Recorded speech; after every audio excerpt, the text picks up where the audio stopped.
ఇదేం గోసరా తండ్రి, కౌలు రైతులకు యూరియా బస్తా ఇస్తలేరట. తెలంగాణ అంతటా గిదే గోస పడుతుర్రు. రైతులంతా ఎండకెండి వానకు దడిచి సలికోనికి అన్నట్టు మస్తు తిప్పల పడుతున్నారట ఈ యూరియా బస్తాలు చేయబట్టి.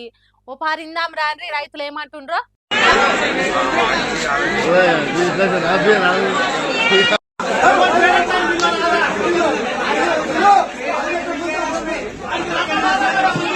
అవనట కాంగ్రెస్ వస్తే మార్పు అన్నారు గానా అని ఈ మార్పు ఈ తీరుగుంటదని అస్సలు ఊహించలేము. గిసొంటి మార్పు అని ముందుగానే తెలుసుంటే ఒక్క ఓటు కూడా వేయకపోదుమా అంటుర్రు. ముంగటొచ్చే ఎలక్షన్లల్లా ఇంకెందుకు వేస్తాం, ఇక వేయం చాలు మాకు ఈడికే సరిపోయిందని అనబట్టిర్రు. ఈ కాంగ్రెస్ సర్కారోళ్ళు మమ్మల్ని మస్తు బాధ పెడుతున్నారు.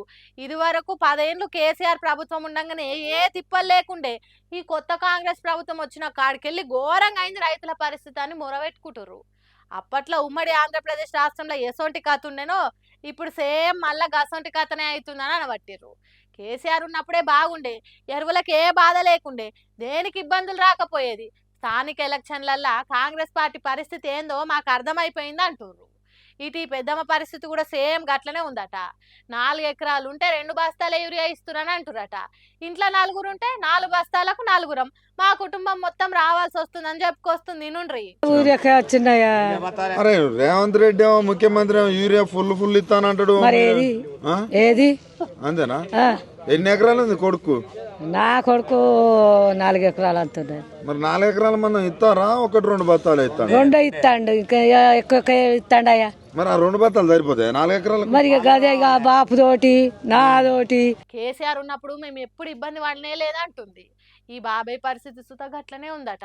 ఎన్నిసార్లు వచ్చినా యూరియా బస్తాలు ఇచ్చుడే లేదని అంటుండు. నాకు 5 ఎకరాలు ఉంటే 2 బస్తాలే ఇస్తుర్రు. పాలన అప్పుడే బాగుండే, ఇప్పుడు రుణమాఫీ లేదు, బోనస్ లేదు, బోకె పింఛన్లు లేవు అంటుండు. వెనక మళ్ళీ ఉన్న మా తమ్మునికైతే ఏమని చెప్పాలని కూడా అర్థమైతే లేదని నెత్తికొట్టుకుంటుండు పరిపాలన చూసి. ఈ అక్క బాధ కూడా సేమ్ గదేనట. రేవంత్ రెడ్డి వచ్చిన తర్వాత రైతులకు ఇబ్బందే ఉందట. రైతులు వ్యవసాయం చేయమని విరమించుకునే కాడికి వచ్చింది ఇప్పుడు పరిస్థితి అంటుర్రు. రైతులకు గిట్టుబాటు ధర కూడా ఇస్తలేదట సర్కారు. ఈ ఏడాది యూరియా బస్తాలకు ఇట్లుంది, ఎప్పుడు ఇంత కష్టం లేదని చెప్పుకొస్తుంది. గిట్ చూడుండ్రి, గీడ సుత గదే కథ. మహబూబాబాద్ జిల్లా తొర్రూర్ల యూరియా కేంద్రంలో మస్తు లైన్ కట్టిరు జనాలు. పొదుగాల సందే యూరియా కేంద్రాల ముంగట రైతులు పడిగాపులు కాస్తుంట పెట్టిరట. పోలీస్ బందోబస్తు నడుమ యూరియా పంపిణీ చేస్తున్నారు. ఆగో పోలీస్ అన్న రైతులను ఆగబట్టలేక నూకేస్తుండు. రైతే రాజు దేశానికి వెన్నుముక్క అంటారు కానీ ఈ పరిస్థితి చూస్తే ఏం లేదు.